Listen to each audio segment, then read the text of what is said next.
Coming up today on Locked On Texas Tech. Whoa! Come on! Yeah, yeah, yeah! You are Locked On Texas Tech, your daily podcast on the Texas Tech Red Raiders. Part of the Locked On Podcast Network, your team every day. We're going to start this thing off right. Raider!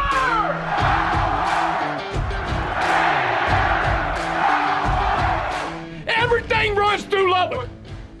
Great to be with you again on Locked On Texas Tech on the Locked On Podcast Network. Thanks for making us your first listen on YouTube or anywhere you get podcasts. Today's episode brought to you by FanDuel Sportsbook, the official sportsbook of Locked On. So make every moment more by visiting FanDuel.com/LockedOn today to get started. He's the only Chris Level. I'm Casey Cowan, and coming to you with news. Now widely reported on the heels of North Texas's season coming to an end in the NIT championship game, they get a win over UAB. And I mean, like immediately afterwards, people hitting the ground running, Chris, reporting that Grant McCasland is set to be Texas Tech's next head coach. A lot to digest. We'll get to some of what we know at this hour. Also some of what we don't know at this hour that we're having the conversation. This is the kind of day, this is the kind of weekend you want to be subscribed on YouTube so you don't miss anything, as we'll get an official announcement, which has not been made at the time you and I are having this conversation, from Texas Tech.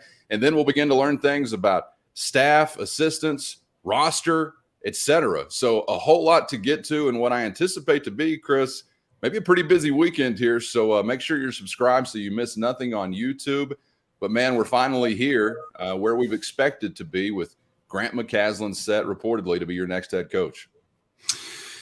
Yeah, and obviously I think everybody's tried to do their best on being respectful of North Texas's situation and Coach McCasland's. I think he was even asked about it immediately after the game and just didn't really, kind of declined to comment on specifics, but kind of just talked about,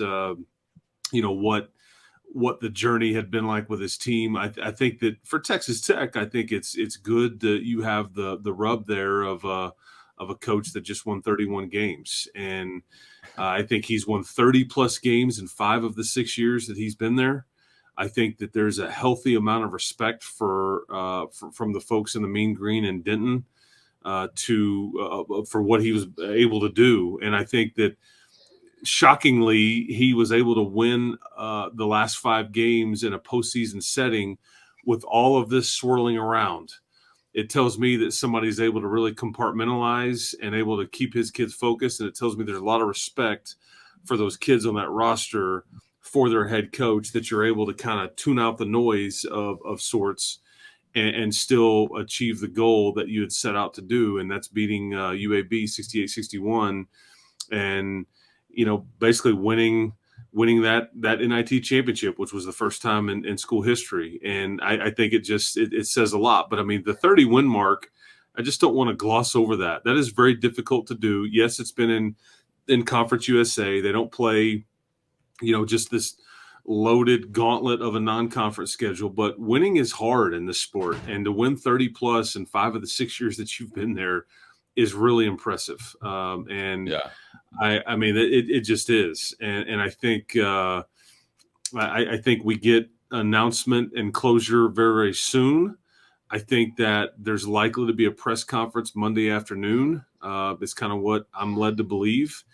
And in the meantime, it's really about everything that you just said, because if you kind of get in town what would be today with your family, and let your family kind of get acclimated, start figuring out where you're going to live, go to school, all those kinds of things, it allows you to start getting in front of players and on the phone with potential coaches and start putting this together before you actually get up in front of the fan base. Or I don't know how they'll do this, but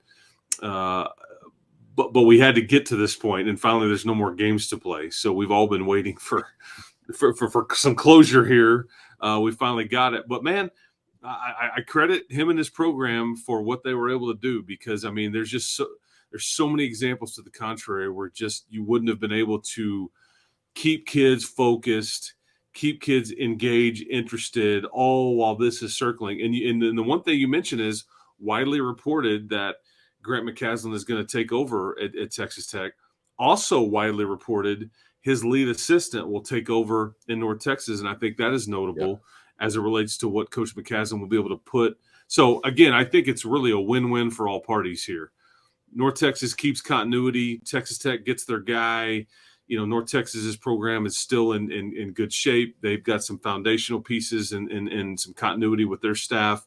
And then here at Texas Tech, you get a guy that wants to be here and is, according to a few reports, I guess 6-year contract, which typically 4 years is not very many. Doesn't show a lot of confidence. 5 years is normal. 6 is basically like, we want to lock you up. We want you to be here. We are showing faith in that we've really picked you, and we want to create some stability with you at the helm here. And so we see all that kind of come out nationally last night. Yeah, I don't guess I was so surprised. The report indicates $18 million over 6 years, so the number per year I wasn't all that surprised at, but I was a little surprised to see the 6 there, but I'm down with it. And you said everybody was doing their best to kind of be respectful in this situation, but fact checking you here on this, Chris, because the crumb bums over at KCBD just couldn't hold their water. Had to get out there yesterday. Had to jump out. Let's put it out there. And then I saw like some, social media tech blog type outlets or sites. They're going to then run out there with KCB. They're like, let's get them. Let's report. Yeah. Yeah. And then you look around, and it's like just you and Pete Christie. And you're like, where's Rothstein? Where's Dodds? Where's Chris Mother Loving Level? Oh, they're not. All right, let's get back. So not quite everybody, but pretty good effort for the most part from everyone else. And I guess I would say, Chris, that last night as I was watching that game, something you were kind of touching on this week, I think it was just on yesterday's show we talked about this, was really kind of resonating with me as I'm looking at the records on the screen for both North Texas and UAB. North Texas, a 30-plus game winner. I think UAB had won like 28 or 29 games, something like that. And I'm thinking about the fact that you go through a non-Power 5 league schedule. You go to the NIT. You've got almost 30 wins in one case, 30 wins in the other case. And what that means to your program and your locker room or your fan base has got to be entirely different than the way that I've kind of been looking at it. And I know so many Locked On Texas Tech or Red Raider fans, Locked On Texas Tech viewers and listeners have been talking about it. Like, it's just the NIT. Let's get on with it. From our perspective, I totally get that. But I don't know. I'm kind of thinking as I'm watching that game, these programs are going through some of their best years ever, probably, as far as wins and achievement. And then they're going through a postseason tournament where they're in a championship game. And I think it's important to kind of remember the different identities whenever it comes to, say, being a fan of a Big 12 squad and what your expectations are versus Conference USA or otherwise. So it was just kind of, I don't know, for some reason it was sort of hitting me last night that, these guys in the uniforms playing in Las Vegas probably feel a hell of a lot different about this than most of us, say, Big 12 fans or whatever, think they feel about it. It's not, and I even mean that, like, if Oklahoma State got in the championship game, I don't even think it would mean the same thing to them exactly as it would to UAB, North Texas, or some others. So I don't know, maybe I've diminished a little bit the obligation for Coach McCasland and his staff that he probably felt, obviously, to see this thing through, and not just see it through, but we want to go win a tournament, because it's not just nothing for a program like that. And I don't know that I'd really, for some reason, it was setting in with me watching that game. Like, they're trying to finish really good seasons for these programs. And I get why you would want to finish it in the right way, at least as best as you could. Yeah, I mean, and we can call it what it is. I think 30-win seasons in Conference USA is the equivalent to, like, because, I mean, if you sit here, if you win 20-plus in 5 of the next 6 years in Lubbock, I think we're going to go, whew. I mean, that's very impressive in a league like the Big 12. In Conference USA, it just is. 30-plus wins in 5 of 6 years is extremely impressive. And, look, the Mean Green, they haven't had just a ton of postseason success in their program history. I think everybody judges you based on what you do in the NCAA tournament, and they've only gotten there one time under Coach McCasland, but it's kind of a 1 or 2 bid league in most years. And they did go there one year and knock off Matt Painter and Purdue. But I think winning an NIT championship, again, with all, I think it's all about context and circumstances in some cases. And, if they win an NIT championship 2 or 3 years ago, it's not necessarily as big of a deal as it is this year, when it's just, you've got this cloud kind of hanging over you. And again, people, some people from a media standpoint, they're just going to report what they know, and they should. I mean, but I think it says a lot about Coach McCasland, the way it was handled by the media in Denton, by the folks, the TV folks that did the game last night. Everybody kind of knows, but is just trying to be respectful of the situation, I guess, if that makes sense.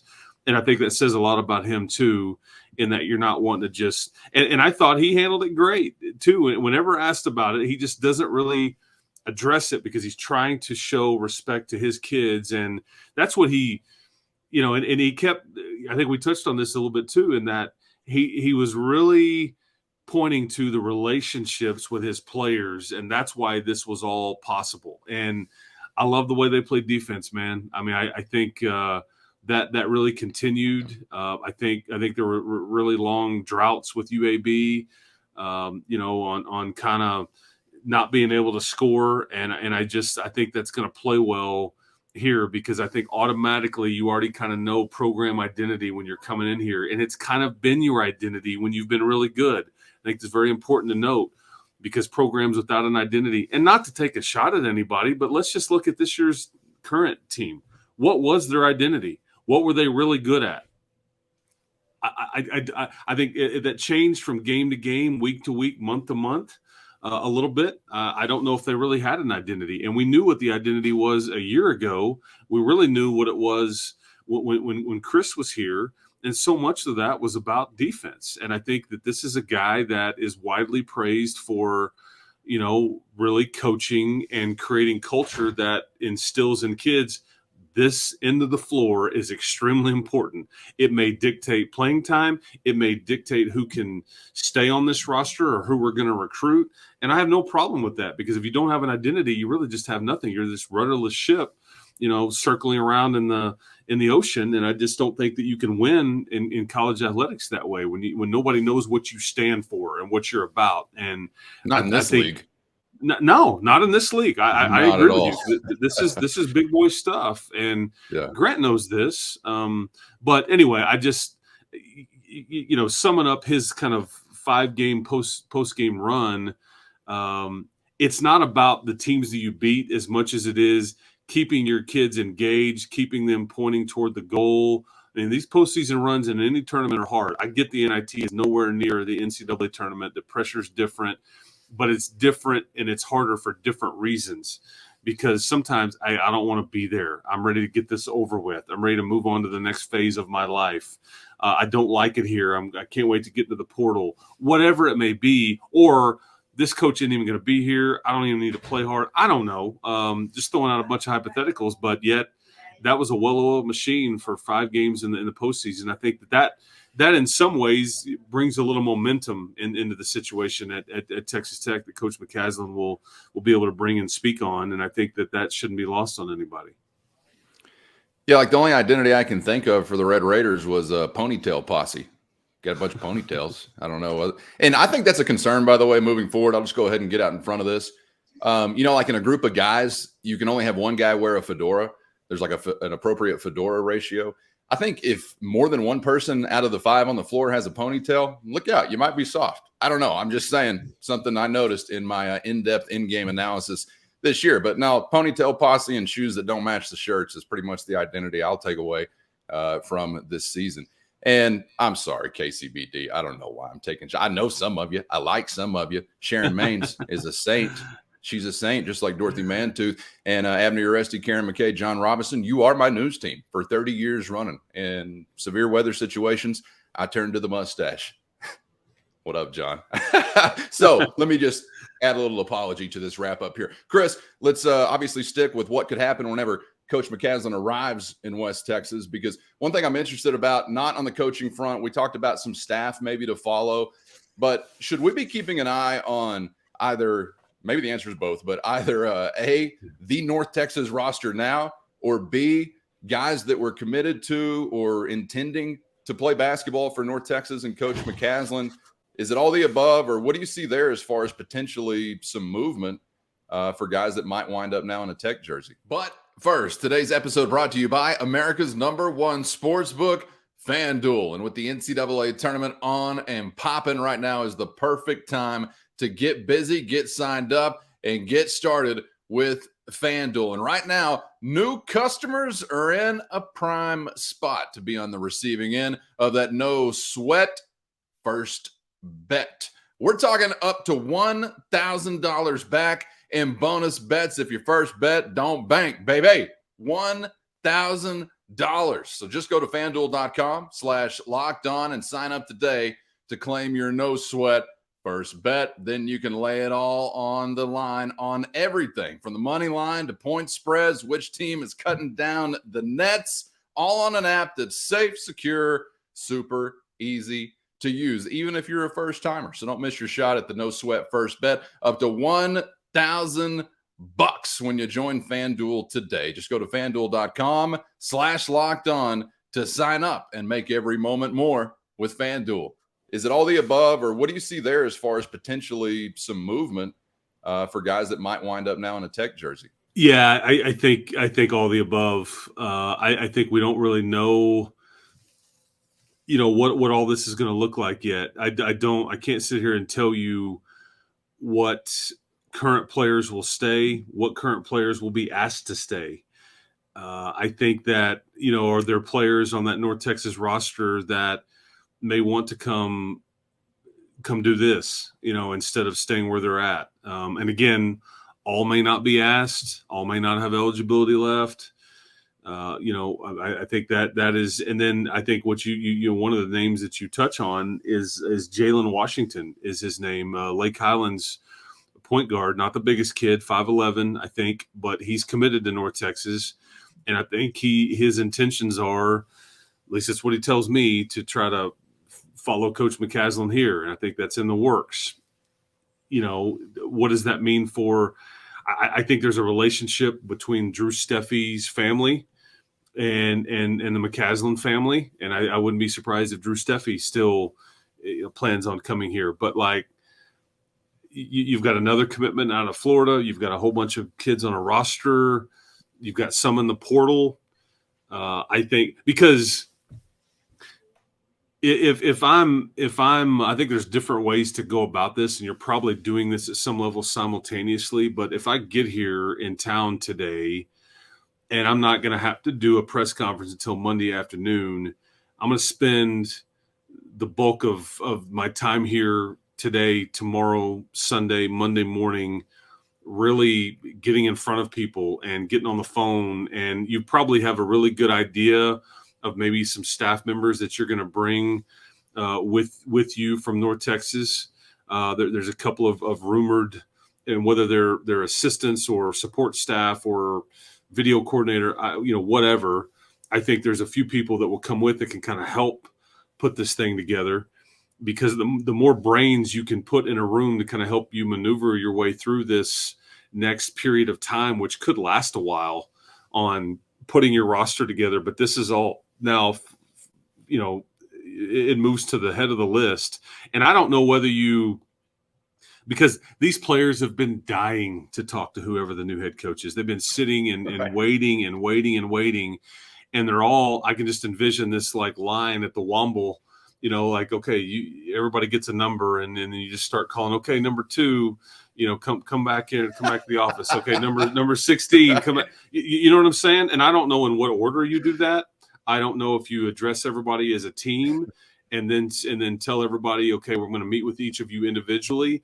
Tell me how you fit in. Tell me what you like it here. Do you want to stay? Are you looking to leave? I mean, and then you've got to take all this information, which is going to take a while to compile, and then put it all together and figure out what is best. There's NIL that factors into this. There is eligibility things that factor into this. There's needs from a skill set standpoint that factor into this.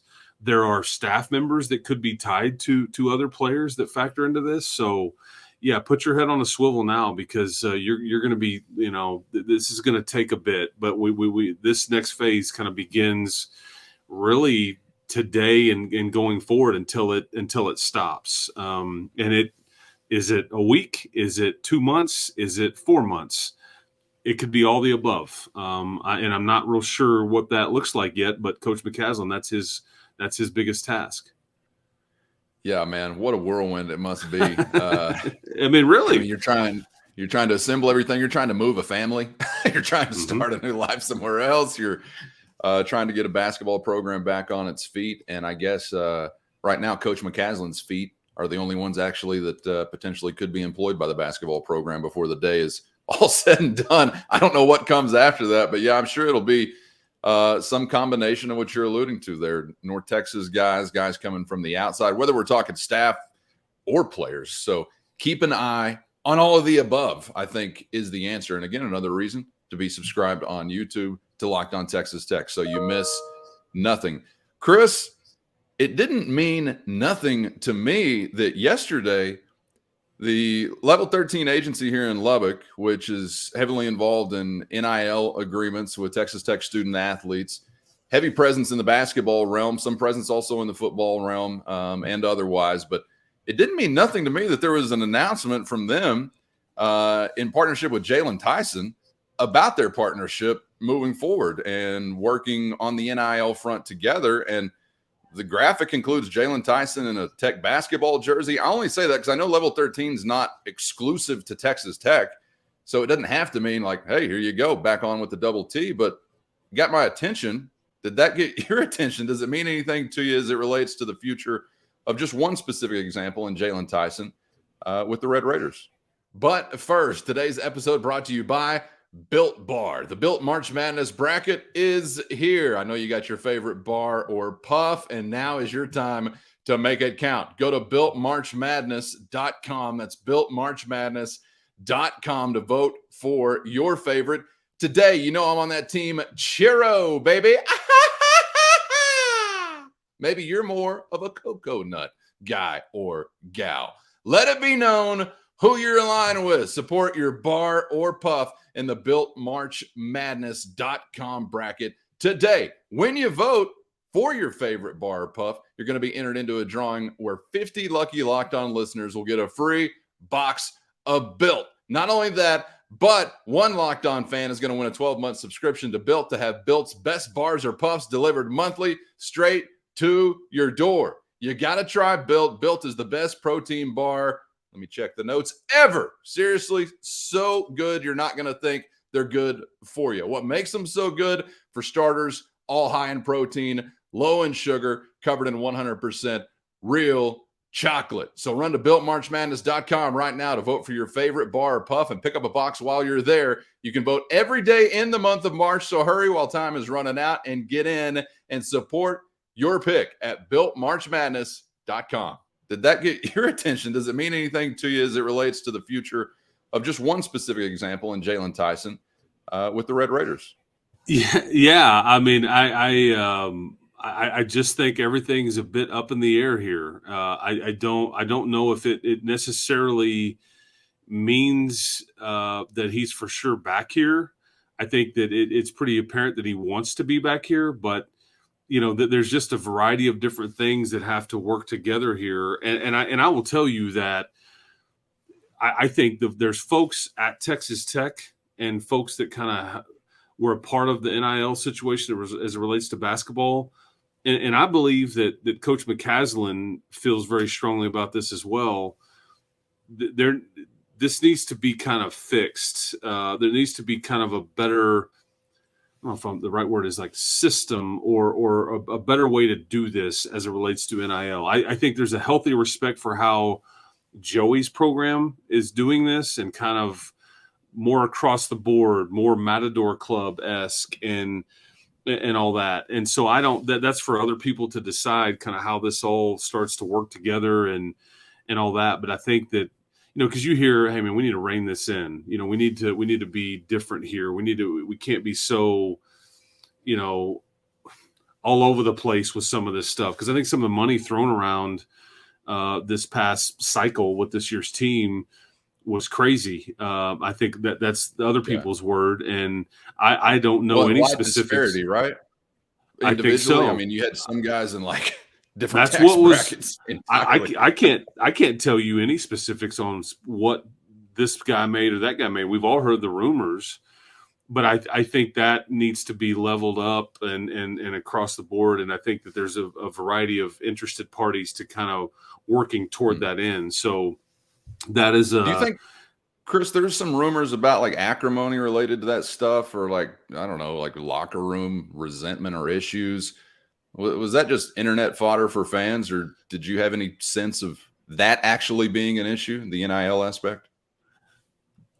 I never was aware of any of that, but I think it is very fair to say, how could there not be? You know, I just think that's just natural, normal. We all see people in different walks of life or peers that you're like, man, how is that guy or girl making this and I'm doing this or whatever? I mean, and I think that's just natural.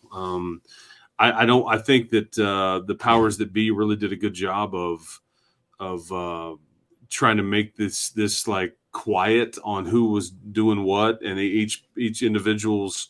But when certain guys are running around with cars and some aren't, when maybe certain people live at a certain place versus others do. I mean, it doesn't take a rocket scientist to kind of figure some of that stuff out.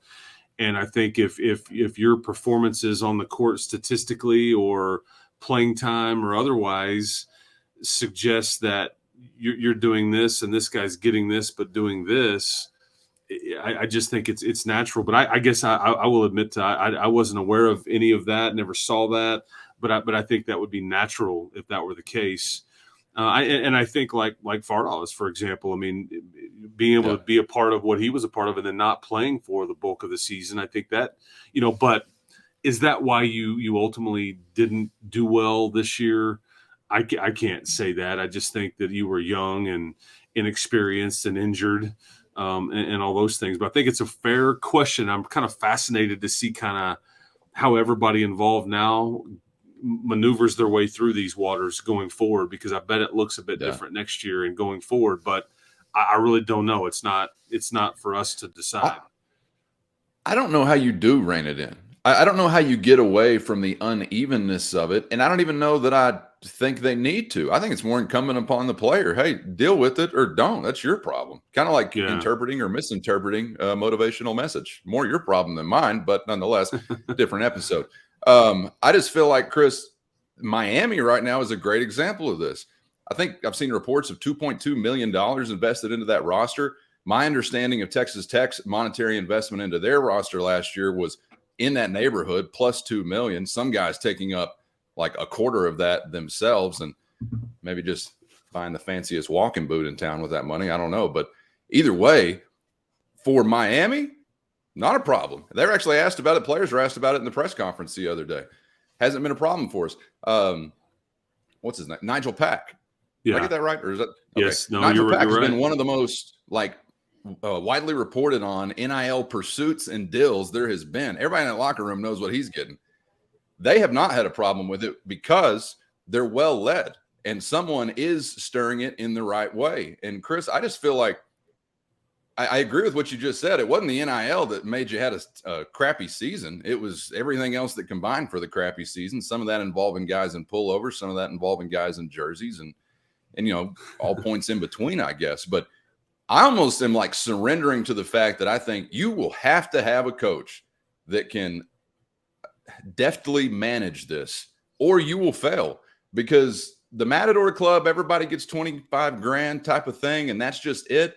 Never will I see that happening. And you can't tell me that just because everybody is getting a crumb, that solves the problem of, well, this guy's getting a whole loaf of bread.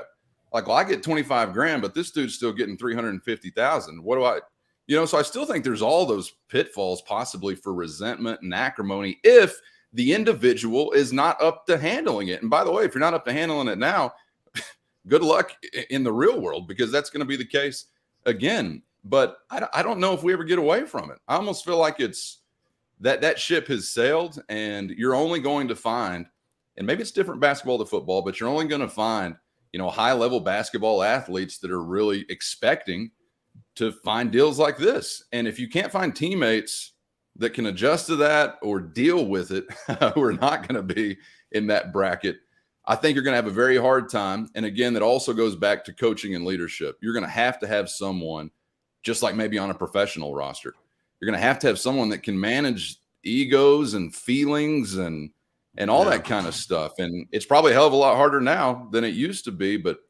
I don't know. How could it be reined in? I just don't know if we ever go back to what we thought it was.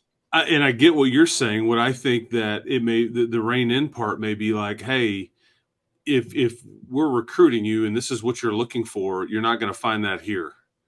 And like, we're going to go recruit somebody else. We don't want to go that route as much as we did. Maybe I think that, I think that's part of, and I think, but I get what you're saying too. It's kind of up to everybody to kind of get along. It's business, right? And it's like, it's up to you. We don't all like the people that we work with, or sometimes we love all the people that we work with, but it's up to everybody kind of to be a professional and kind of, because that's what it is. I mean, we're not stupid. Sure. I mean, this is semi-pro. At some level, it just is. I mean, and whether the legislature wants to call them employees or not, there's a lot of guys that are getting paid to play. That's not the way it's supposed to work, but that's the end game is the same. I do think there's a lot of kids out there that didn't make any extra money or very little and still played, but I think the point still stands. But I think that Texas Tech can decide, or Coach McCasland can decide, we're not going to seek out this player because this is kind of what they are into or what they're looking for, or another school has offered this much and we're not going to do that. I think that's kind of how some of this could get policed. Not that there's not, and I'm not trying to paint a gloomy picture in that. I don't think anybody here, whether it's Texas Tech or Coach McCasland or anybody involved there, is against NIL. I just think some of this got way out of bounds, and I just, we've all heard what the rumors of what Kerwin Walton, for example, not to pick on him, but what he was paid this year. And the number was rumored to be very large. And I just, it wasn't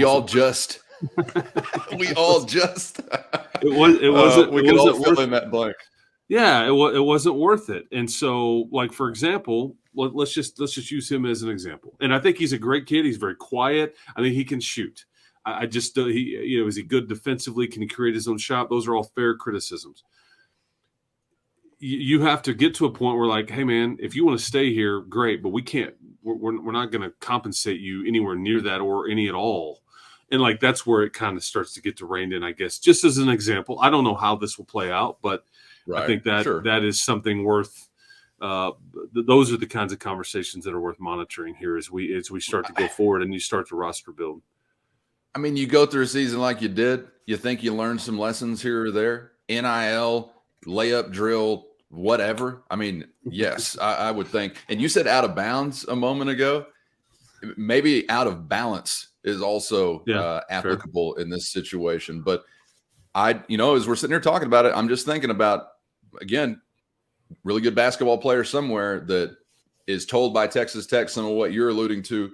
Maybe we're not going to pursue you in that way. And he's thinking, well, I know Jim Larinaga will. So see you later. I'll go over to Miami and, it'll be a $3.5 million roster next year or whatever. But I feel like you have got to play the game. I don't think McCasland's going to be, anti anything like that. No. But that's going to be one of the more interesting parts of this. And it's kind of like a new layer, right, Chris? Like, how does a coach handle his budget, like being a general manager or whatever? We didn't used to have to talk to it. At least we didn't talk about it above the table. I just know Bell, Ricky Rowe, and the new tracker. Tony flunked TV. I just know this. I guess as we wrap up this part of the conversation, I will say this. I bet, this is just a guess, based on everything that I know about Grant, culture will win out over NIL 100 out of 100 times.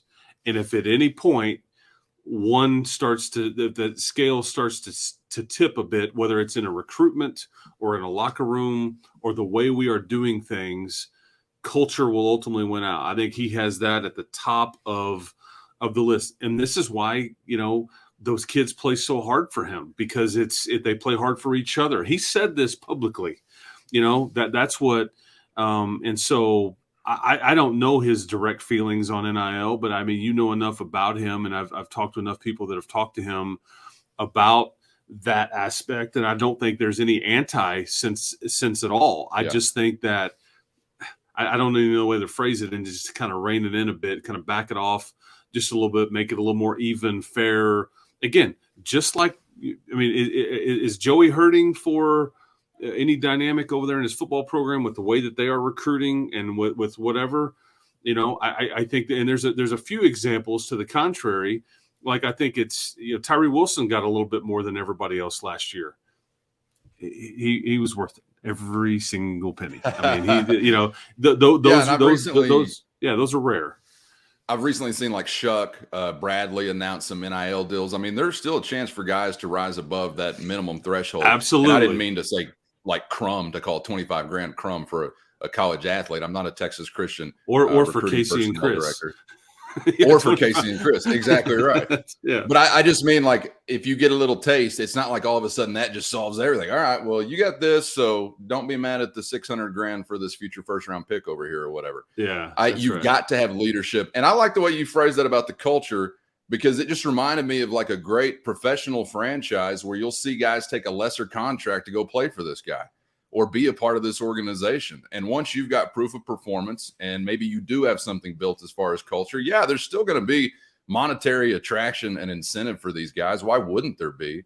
But we have seen times where guys are like, man, the money certainly is on the list, but at the top of the list is I want to be a part of this group. I want to be a part of this organization, this machine, this culture, this whatever. So hopefully we get there, because it does kind of feel like, yeah, I guess now that you're describing it that way, I'm thinking about it going into last year. It's just like, all right, well, who can we throw some dollars at?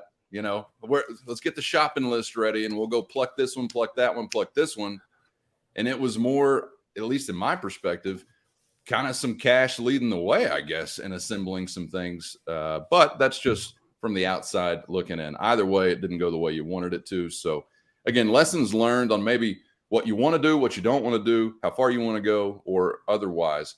I'm sure available for everybody that was involved inside the program, outside the program as well. So stick with us this weekend. Subscribe on YouTube or anywhere you get podcasts if you're not already, so you miss nothing, because we will rejoin if we do get some significant news as far as like coaching staff or anything like that could be assembled. Chris has already said anticipating a Monday, possibly introductory public press conference. So not anticipating that this weekend, but if we've got other news to share here with Texas Tech men's basketball and assembling a staff, we'll be back with you here for a bonus episode or two. So make sure you're on the lookout there this weekend or for the remainder of this beautiful Friday in West Texas. Subscribe on YouTube so you miss nothing. Chris, we're finally here at the beginning.